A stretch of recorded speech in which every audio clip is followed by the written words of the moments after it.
Stay classy, Golden Eagles. So this is going to be video 2 of lesson number 1 about using and reading a protractor.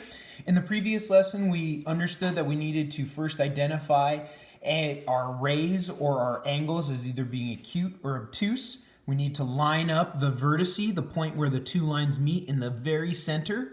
And then we follow, and then we pick one side that goes to the right. In these papers, they pick it for you. So then you just follow, and you always start with the small numbers, and then you go ahead and make it bigger. You guys got to keep this idea of acute and obtuse in line, and that helps you decide whether it's a 50-degree angle or 130. And since this is an obtuse angle, it is the 130. So let's look at problem number 1 here.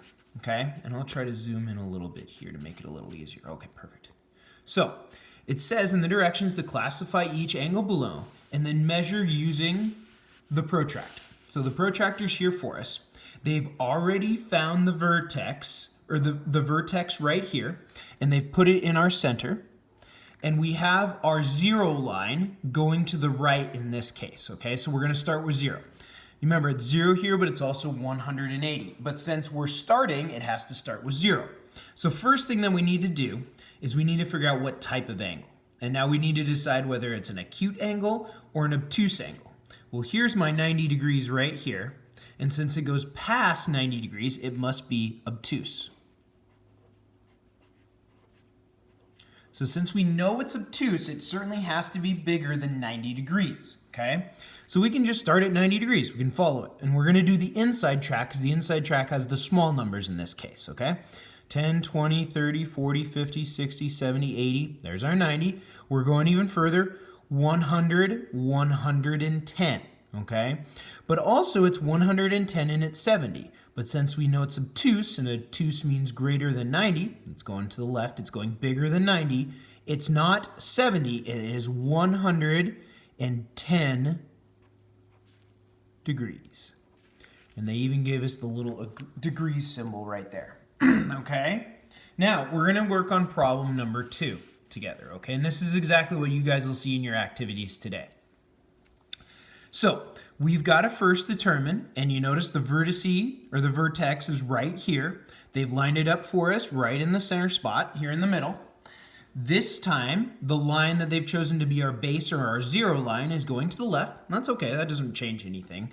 But what it does, their only little change is that we're not using the inside track, because that starts at 180. We're going to use the outside where it starts at 0. Remember guys, when you count, you always start at 0. Same thing with protractors. Then we're going to go ahead and look at it and see and determine, is this an acute or an obtuse angle? Well, here's my 90 degrees. It's certainly smaller than 90 degrees, is it not? If this is 0 and this is 90, it's smaller, so it must be acute.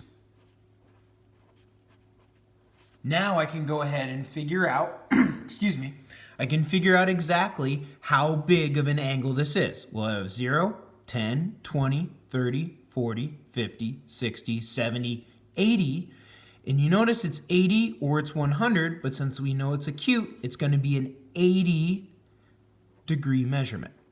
Okay? So, that is what you guys are going to do, and here's a problem that I did with my group last year. You're going to be given a problem very similar to this, and then you guys are going to decide using the protractor, using our 2 lines, and decide first, is it acute or is it obtuse? Oh, that was one that's obtuse.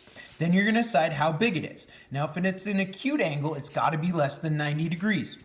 Okay? If you have an acute angle that's over 90 degrees, it's not an acute angle. Okay? One of these two would be wrong. All right? So you're going to have to think. Remember, always start with 0. Whether your line's pointing to the left or whether your line's pointing to the right, you always start with the smaller 0 side. Now, it might be hard to see the 0 here and see the 0 here.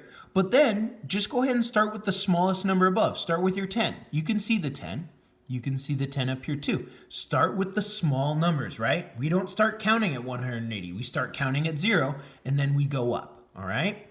If you guys have any questions or comments, actually, there's going to be a 3rd video because I want to go over with you a particular tool that I want you guys to play around with. So get ready for video number 3.